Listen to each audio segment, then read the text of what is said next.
And these are the two brackets On3 did send. Never mind that hole. I drilled that one, but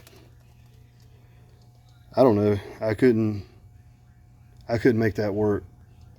I couldn't even find a way it would be close. I assumed that this was probably one of the PCM mounts, and I was hoping this one was a fuse box, but yeah, it was way off, way off. So also I'm doing oil pump gears and a set of MMR tensioners, because my car had the squeak when the engine was cold. Basically, if I started up cold, as it warmed up, there would kind of be a chirping noise at idle. Supposedly, per the TSB, oil is actually bleeding around the tensioners. So I got these from MMR. They have an O-ring groove cut into them, and an O-ring that goes into the tensioners that's supposed to stop the oil from bleeding past it. So I'm going to install those when everything goes back together, like say after the oil pump gears. I'm going to do something a little different. In my past, timing belts and stuff, even some of these Coyote motors, I've just took white out and marked a link, marked a tooth on the cam. And again, these are the primary chains I'm speaking of. And done the same thing down on the crank for both sides, and put it back where I took the car apart.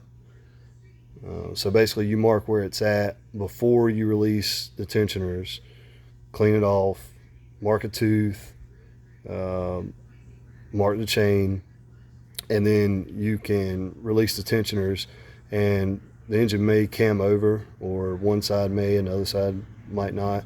As long as you got it marked, it's not a big deal. You put it back where it needs to go. If you have to turn the cam, there's flat spots on the camshaft to kind of clock it however you need to. And I'm also going to try, assuming there's room, I want to do the oil returns out of my turbos into the timing cover, only because I'm afraid anything I put in the plastic or composite oil pan is going to leak. And I daily this car.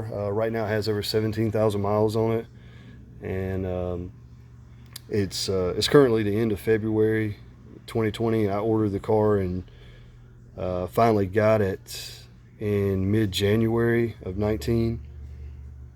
So yeah, just over a year. I've put 17,000 miles on it. There's a car seat that stays in the back, so I do drive it a lot. I modified the alternator because I don't know if all of them, but specifically the 1819 alternator, the charging stud comes straight out and it hits on the manifold from On3. So I'll post some pictures up of what I did. It's incredibly simple. Hopefully it works. We'll see how it turns out, I guess.